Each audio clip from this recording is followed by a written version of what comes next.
오늘은 추수감사 주일입니다. 한 해를 돌아보면서 하나님 우리가 어떤 은혜를 주셨는지 돌아보고 감사하는 그런 시간들 있네요.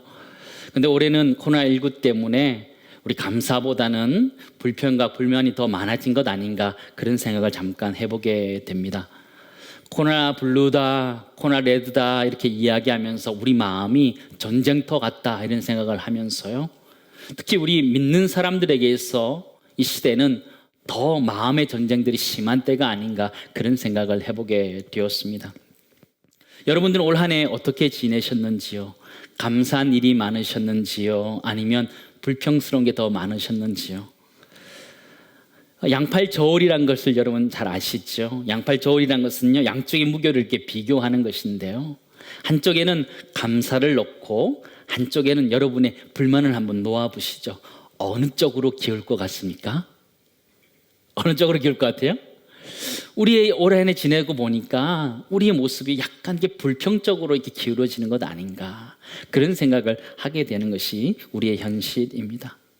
메네 데겔 우바르신이라고 해가지고요, 하나님이 왕의 행적을 달았는데 부족한 모습이 보이는 것처럼 우리가 추수감사주의를 맞이했는데 우리의 감사가 부족한 것 아닌가 그런 생각을 하면서 말씀을 준비하게 되었습니다.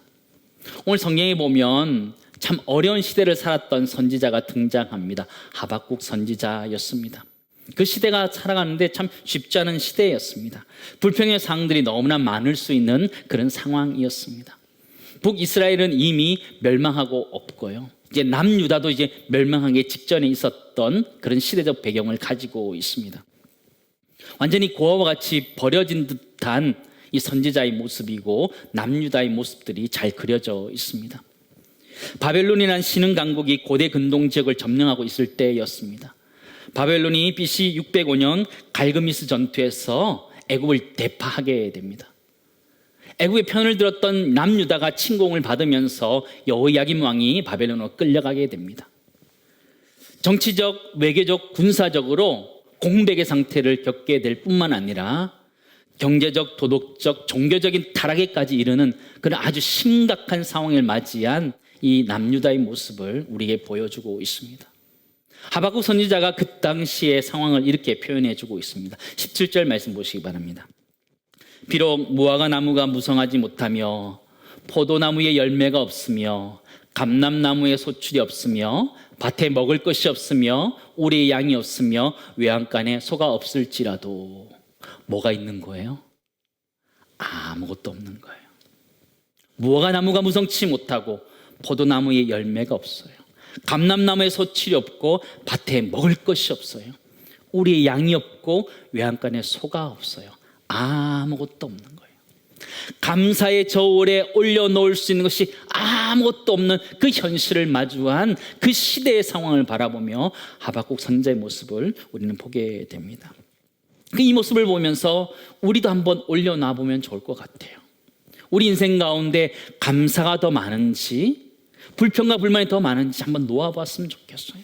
솔직하게 우리는 지금 이 불평적으로 이렇게 기울어져 있지 않나 그런 생각을 하면서요, 오늘 말씀을 저와 함께 살펴보면서 우리가 하나님 앞에 감사할 수 있는 5가지를 다시 찾아서 감사의 저울에 올려놓을 수 있는 그런 시간이 되었으면 좋겠다라는 생각을 하게 됩니다. 올해 6월 5일 56회 백상예술대상 시상식이 있었습니다. TV와 또 영화, 연극에서 작품과 연출, 연기에 대한 시상을 하는 자리였습니다. EBS의 펭수도 TV 부문 교양 작품상을 받았습니다. 시상식에서 특별 무대가 펼쳐졌는데요, 아역 배우들이 등장해서 노래를 하는 것이었습니다. 가수 이적 씨가 쓴 당연한 것들이라는 것을 노래하기 시작했는데요, 이 노래의 가사말은 코로나19 시대에 우리가 너무나 당연한 것들을 잃어버렸다, 그 당연한 것들이 참 소중한 것이었는데 그걸 잃어버렸다, 그런 가사의 내용들이었습니다. 그 함께 참여했던 거기 앉아 있었던 배우들 모두가 눈물을 흘리면서 흐느꼈다, 그렇게 기사는 전해지고 있었습니다. 당연한 것들이라는 그 가사를 한번 살펴볼까요? 이렇게 되어 있습니다. 그때는 알지 못했죠, 우리가 무엇을 누리는지. 거리를 걷고 친구를 만나고 손을 잡고 껴안아 주는 것, 우리에게 너무 당연한 것들. 처음엔 쉽게 여겼죠. 금세 또 지나갈 거라고. 봄이 오고 하늘 빛나고 꽃이 피고 바람 살랑이면은 우린 다시 돌아갈 수 있다고. 우리가 살아왔던 평범한 나날들이 얼마나 소중한지 알아버렸죠. 당연히 끌어안고 당연히 사랑하던 날 다시 돌아올 때까지 우리 힘껏 웃어요 라는 가사였습니다. 우리는 당연한 것들, 평범한 것들을 너무 많이 잃어버렸습니다. 첫 번째, 우리는 우리의 일상을 잃어버렸습니다. 일찍 아침에 일어나서 아이들 학교 가고 직장 가고 또 친구들 만나서 또 식사하고 또 커피 마시고 하는 일상들을 참 많이 잃어버렸습니다. 그러니까 평범한 일상들을 잃어버린 것이 우리에게는 너무나 많은 것을 잃어버린 것 같다는 생각을 하게 됩니다. 호의가 계속되면 권리인 줄 안다, 이런 말처럼요, 우리는 당연하게 그것을 받아들였는데 그게 멈춰져 버린 것이죠. 코로나19 바이러스 때문에 일상들이 정상적이지 못한 그런 상황을 우리 맞이하게 되었습니다. 아까 보았던 가사처럼요, 금방 끝날 줄 알았어요. 우리 다 그랬지 않아요? 한 2달, 3달 되면 끝날 줄 알았어요. 근데 생각보다 길어지는 거예요. 무려 지금까지 거의 1년 가까이 이런 시간들을 우리는 보내고 있습니다. 옛날 생각나세요? 어떻게 했었는지? 요즘 그 기억조차도 잊어버리게 되는 것 같아요. 이제 함께 모여서 교제하고 식사하고 악수하고 했던 그런 것들을 다 잊어버리게 되는 것 같아요. 생각도 잘 나지 않는 그런 단계로 가고 있지 않나, 그런 생각도 들고, 지금의 이 모습 이대로 그냥 적응해 가야 되는가, 그런 생각도 하게 됩니다. 옛날로 돌아갈 수 있다면 얼마나 좋을까, 그런 생각을 하게 되는데요, 일상생활을 할 수 있는데 돌아간다면 아마 이스라엘 백성들이 바벨론 포로 생활에서 풀려나서 돌아가는 때 그때 기분이겠다, 그런 생각을 하게 됩니다. 시편 126편 1절 말씀 보시기 바랍니다.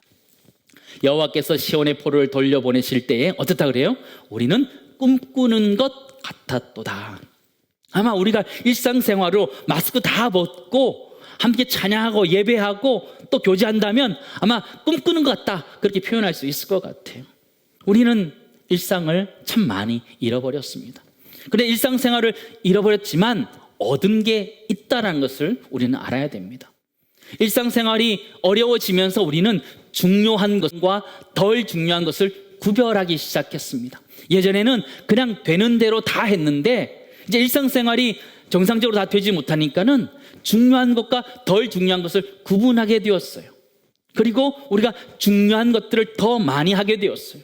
삶에 있어서 우선순위를 정하면서 살게 되었다는 것이죠. 그 얘기는 우리 인생이 그냥 무가치한 것들을 살아가는 인생이 아니라 가치 있는 것들에 우리의 시간을 투자하는 인생으로 바뀌었다는 것이죠. 우리 인생이 일상은 잃어버렸지만 우리가 얻은 것이 있는데 그것이 무엇이냐면 가치 있는 인생을 추구하는 인생이 되었다는 것이죠. 첫 번째 나누기 원하는 것은 이것입니다. 우리는 일상을 잃어버렸지만 가치라는 것을 발견했다라는 것이죠. 우리 모두는 그 가치를 발견하면서 가치를 따라서 살기 원하는 것이죠. 우리 인생 많은 것을 잃어버렸다 말할 수 있지만 오늘 그 감사의 저울에 이 가치라는 것을 올려놓을 수 있기를 간절히 소망합니다. 하나님 우리에게 가치 있는 인생이 무엇인지를 생각하게 하셨던 것이죠. 두 번째, 우리는 만남을 잃어버렸습니다. 우리 사람이란 존재는 서로 도움을 주고 도움을 받는 그런 존재지요. 사실 혼자서는 아무것도 할 수 있는 것이 별로 없습니다. 서로 만나서 도움을 얻고 도움을 주고 그렇게 하는 존재들이지요. 우리 아이들을 축복할 때 그런 축복을 합니다. 만남의 축복이 있도록 기도하지요. 선생님을 잘 만나게 해달라고, 또 좋은 친구들 만나게 해달라고 기도하지요. 근데 요즘 그게 너무 어려워졌어요. 제가 아는 목사님이요, 이 코로나19 시대에 담임 목사로 부임하게 되었습니다.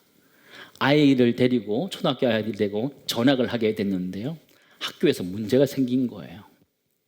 뭐냐면 아이들이 다 마스크를 쓰고 있는 거예요.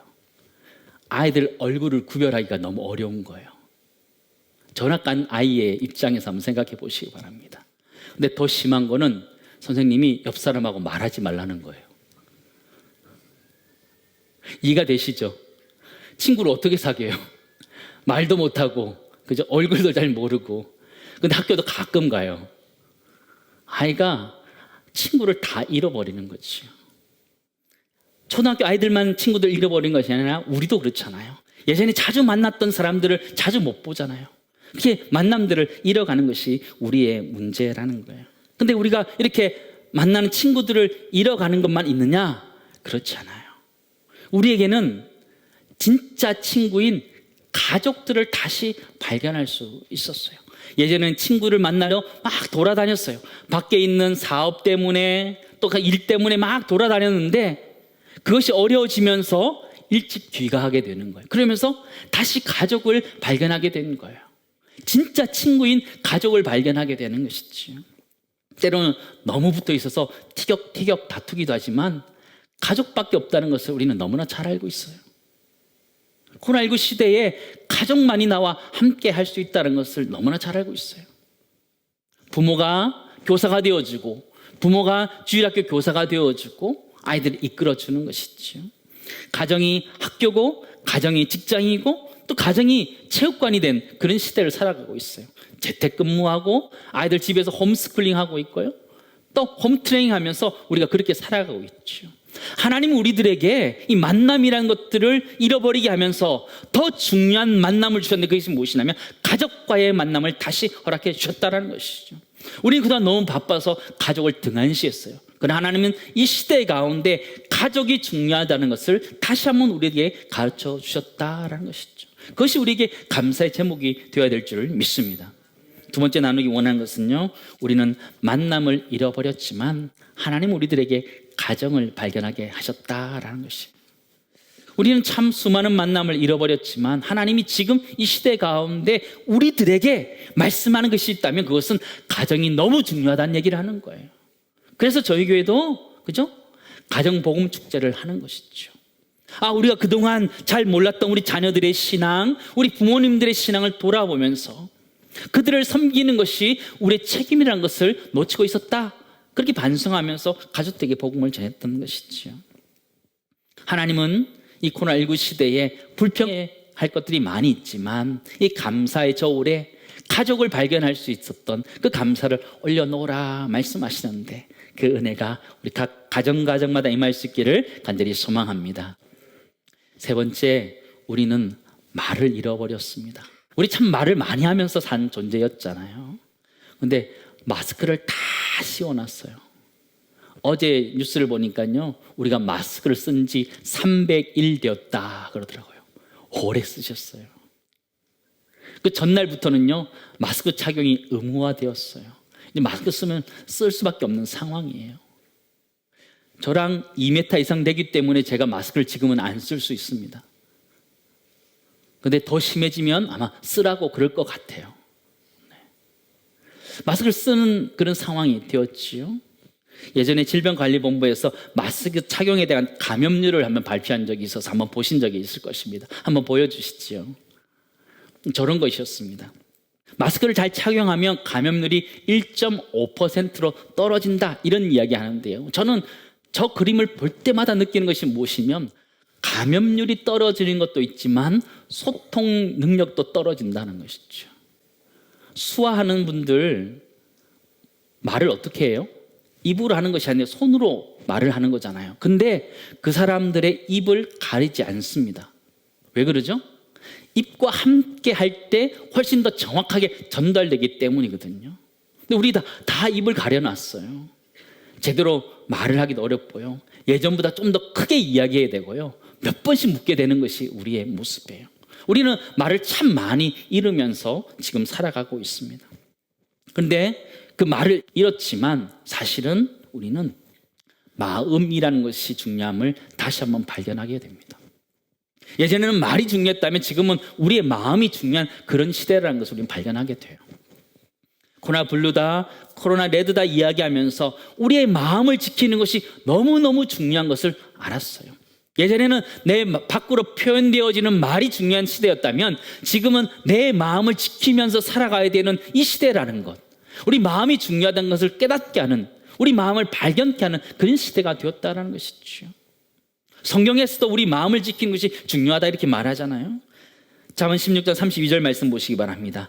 자기의 마음을 다스리는 자는 성을 빼앗는 자보다 나으니라. 이 시대 가운데 우리가 마음을 지키면서 살아가는 것이 너무 중요하다는 것이, 우리 마음을 지켜야 돼요. 예전에는 우울증 있다 그러면은 그냥 열심히 운동하고 그냥 돌아다니면 돼, 그렇게 생각했다면 우리는 지금 그렇지 않잖아요. 나도 직접 경험해 보니까 그것이 쉽지 않다는 것을 우리는 알게 되었어요. 우리 마음이 너무너무 중요하고 마음을 잘 관리해야 되는 것을 깨닫게 되는 것이죠. 세 번째 우리 나누기 원하는 것은, 우리는 말을 잃어버렸지만 마음을 발견했다는 것이죠. 세상이 참 많은 속도로 발전하고 빠르게 변화되어져 갑니다. 수년 전에 처음 맥도날드에서 드라이브 스루 주문 방식이 나왔을 때 지나가면서 저거를 누가 이용할까, 보통 맥도날드 그러면 우리 다 같이 가족끼리 가서 앉아서 햄버거 먹었었거든요. 저걸 누가 이용할까 그랬는데요, 요즘 완전히 보편화되어 버렸어요. 요즘 코로나19 검체 검사도 드라이브 스루로 하죠. 세계가 놀라고 있습니다. K방역이다 그러면서도 놀라고 있어요. 우리 주일학교요, 드라이브 스루 신방합니다. 아이들한테 가서 잠깐 그저 간식도 주고 기도해 주고 오가는 그런 신방도 해요. 우리는 직접 만났던 것들을 지금 시대는 너무 많이 잃어버리고 있어요. 네 번째, 우리는 오프라인을 잃어버렸어요. 오프라인이라는 것은요, 대면에 사는 것을 이야기합니다. 사람과 만나는 그 대면의 방식을 우리는 너무나 많이 잃어버리고 있어요. 교회 공동체는 더 그러고요. 이번 주 기독신문에 보니까요, 언택트 시대의 목회 환경이라는 글에서 이렇게 표현하고 있더라고요. 코로나19는 사회의 기준을 바꾸고 있다. 기존의 사회가 모임, 즉 공동체로 기반으로 했다면 위드 코로나19 시대는 비대면이 기준이다. 예전 시대는 대면이 만나서 하는 것이 기준이었다면 지금의 시대는 비대면이 기준이다, 이렇게 얘기하는 거예요. 예전에서 만나서 하는 오프라인이 기본이었다면 지금은 온라인이 기본이다, 이렇게 이야기하는 것이죠. 시대가 그만큼 많이 바뀌어갔다는 것이죠. 예배, 교육, 전도, 선교 등 모든 교회 사역이 공동체를 기반으로 이루어져 있는데 코로나19 때문에 그것이 잘 되지 않는 것이죠. 우리 교회 공동체는 대면의 이런 방식들을 많이 잃어버렸습니다. 참 많이 잃어버렸죠. 함께 모여서 예배드리고, 함께 모여서 소그룹하고, 함께 모여서 양육하고, 함께 모여서 교제했던 것들을 참 많이 잃었어요. 교회 공동체는 기본적으로 대면의 관계였기 때문에, 오프라인의 관계였기 때문에 우리 교회 공동체는 참 많은 것들을 잃어버렸어요. 그러면 다 잃어버린 것인가요? 그렇지 않아요. 우리는 오프라인이라는 거, 대면의 관계들을 잃어버렸지만, 많은 것을 잃어버렸지만 그 가운데 우리가 발견한 것이 하나 있다면 그게 무엇일까요? 그건 온라인이라는 거예요. 비대면의 관계를 새롭게 발견해 가게 되었다는 것이죠. 너무 심해졌을 때, 코로나 2차 대유행이 올 때 잘 모일 수 없었어요. 그럴 때 우리 교회가 예배를 온라인으로 전환했어요. 함께 예배드리지 못하지만 각자 온라인상에서 함께 예배드리는 방식들을 가져갔어요. 지금 교회는 두 가지 방식을 같이 가져가고 있습니다. 대면의 방식과 비대면의 방식을 같이 가지고 있죠. 어떻게 보면 대면으로 가지 못한 안타까움이 있지만 하나님께서는 이 시대 가운데 비대면의 관계를 준비시켜 가시는 것 아닌가, 그런 생각을 하게 되는 것이죠. 온라인으로 갈 수밖에 없는 현실을 안타까워하지만 하나님께서 미리 그것을 준비하게 하시는 것 아닌가, 그런 생각도 하게 되는 것이죠. 온라인이라는 것은요, 블루오션과 비슷합니다. 막상 온라인상으로 들어가 보니까요, 이단들은 그걸 알고요, 이미 들어와서 작업을 참 많이 해놨어요. 기독교가 늦었지만 온라인상에서 어떻게 복음을 전하며 예수 그리스도를 전할지를 고민하면서 나아가야 된다는 것을 우리는 발견하게 되는 것이죠. 네 번째 나누기 원하는 것은요, 우리는 오프라인을 잃었지만 온라인을 발견하게 되었습니다. 양육도, 소모임도, 여러 가지 훈련들도 이제 온라인을 겸해서 할 수 있는 것으로 준비되어 가고 있음을 우리는 보게 되죠. 우리 아이들도 그렇잖아요. 학교로 갈 때도 있지만 안 갈 때는 집에서 온라인으로 수업하는 그런 것이 병행되는 것처럼 앞으로 시대는 우리 모두가 다 준비되어야 되는 그런 시대를 하나님 준비케 하셨다, 그런 생각들을 하게 되는 것입니다. 사랑하는 성도 여러분, 올 한 해 한번 돌아보시죠. 여러분, 양팔 저울에 무엇이 이렇게 달려 있습니까? 감사가 달려 있습니까? 아니면 불평이 달려 있습니까? 곰곰이 생각해 보면 하나님이 우리가 잃은 것도 있지만 하나님이 우리에게 발견케 하셨던, 찾게 하셨던 것도 있다는 것을 분명하게 발견하게 됩니다. 우리는 올 한 해 살아오면서 참 많은 것들을 잃어버렸습니다. 상황적을 보면서 사실 우리의 감사를 참 많이 잃어버렸습니다. 건강도, 재력도, 관계도 참 많은 것들을 잃어버렸습니다. 상황적인 감사들을 우리는 다 잃어버렸습니다. 이렇게 하면 이렇게 한다라는 그런 상황들의 감사들을 다 잃어버렸어요. 감사보다는 불평이 더 많은 우리 인생이 아닌가, 그런 생각을 하게 되는데요. 얼마 전에 이 상황적인 감사를 뛰어넘어서 절대적인 감사를 올린 감사 기도가 있었습니다. 우리 한국교회에 셀처치와 또 중보기도 사역을 소개했던 지구촌교회 원로 목사님이신 이동훈 목사님이라는 분이 계시는데요. 이 목사님에게 아들들이 있었는데 둘째 아들 이범이라는 집사님이 10월 8일 날 43세의 일기로 대장암 투병하다가 돌아가셨습니다. 미국에서 고등학교와 대학을 마쳤고요. 한국에서 들어와서 한동대 로스쿨을 졸업하고 다시 미국에 가서 로스쿨을 수석으로 졸업하게 됩니다. 아주 대단한 사람이고 인재지요. 그 아들이 죽게 된 것이었죠. 이 이범 집사가 죽게 된 것이죠. 신앙이 있고 큰 목회자이지만 그의 마음의 상처는 이루 말할 수 없는 것이죠. 감사할 수 있는 조건이 아무것도 없는 것이죠. 코로나19 시대에 아무것도 없는 것처럼, 하박국 선지자 시대에 아무것도 없던 것처럼 감사할 수 있는 조건이 없었던 것이요. 근데 이동 목사님이 천국 환송 예배를 드리면서 아들 범과 작별하며 드리는 10가지 감사 기도를 이렇게 읽은 적이 있습니다. 그 기도를 잠깐 제가 읽어 드리려고 합니다. 10가지 감사 제목인데요.